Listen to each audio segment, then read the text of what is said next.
guys, and welcome back to my channel, and we're reviewing two different LV agenda in a size. So before we start, could you find kung alin dito yung original, alin dito yung authentic and matte na Louis Vuitton planner.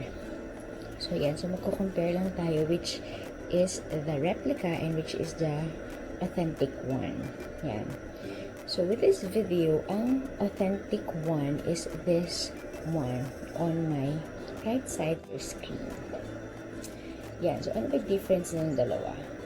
So mapapansin nyo, when you look each other sa unahan, so mapapansin nyo na yung placement ng mga flowers. So here in the replica one, yung flower niya dito is below. So, in the authentic one, yung flower niya is the one which is diamond. Yan. So, diamond siya. And, mapapansin niyo din yung kulay nila magkaiba. This one is more of a yellow, gold, brownish. Yan. So, parang pag nakita niyo, may glazing siya sa ilaw. While this one on the replica side, may glazing pero hindi siya katulad ng isa na super glaze.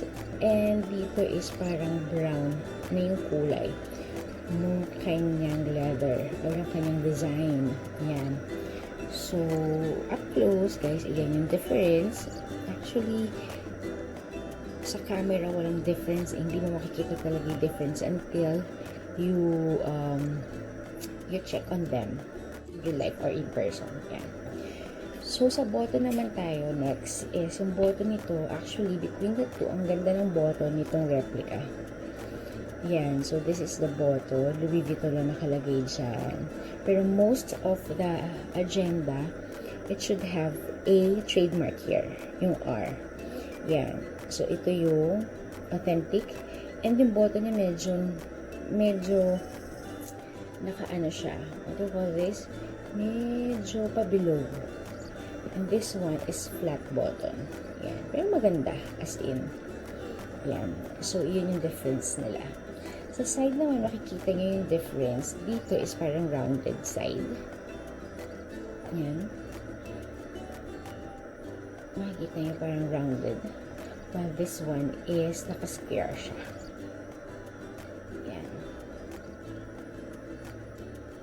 So, based also on the kung paano siya tinahe, this one is sobrang liit ng tahe, pulido and everything.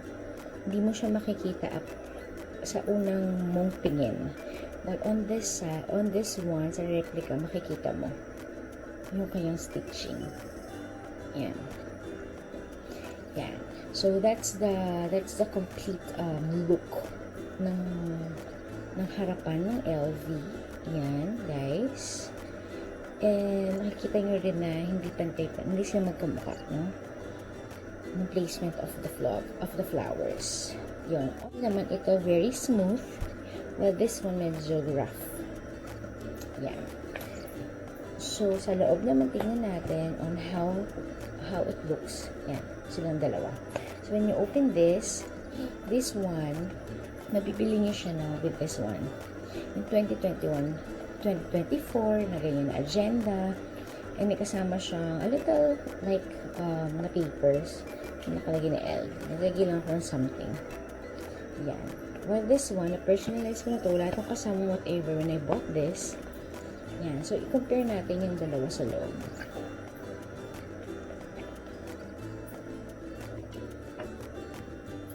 Ayan.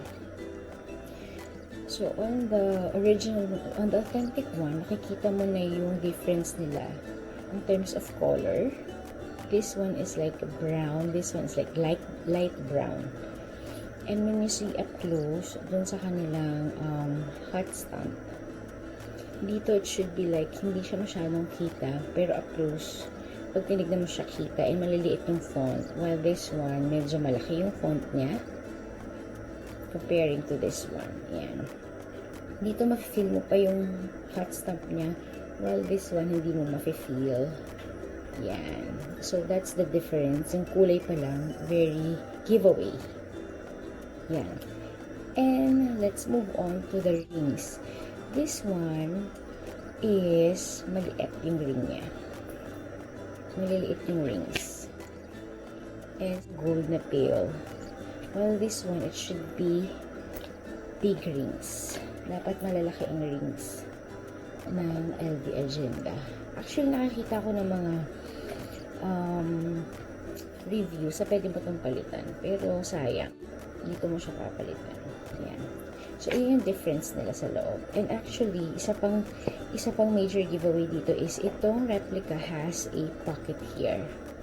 Which is the original or the authentic one. Wala siya talagang pocket here. Ito lang yung pocket niya. Isang malaking pocket dito and mga card holders na dyan. And card holders na dyan sa taas. So, malaking pocket here. Then, card holders. Well, this one, sa replica, all card holders na malalaki. Malalaki. No? Hindi siya same size. And when you compare, pag kinumpare natin ganyan, mas medyo may konting lagpas siya. Okay? May konting lagpas. Pero hindi naman sobrang lagpas. Yan. And then on this side, yan. So, medyo same sila on this side. Ganyan sila parehas. Parang may malaking pocket for your papers. And the likes. And makikita nyo yung difference, guys. Yung kanilang snap closure. This one, medyo pabilog siya. Unlike this one is squarish. Yeah. Pabilog and then squarish. And ito nakatayo. And also, dito mapapansin nyo, maliit na lagayan ng ballpen here. Well, this one, medyo malaki siya.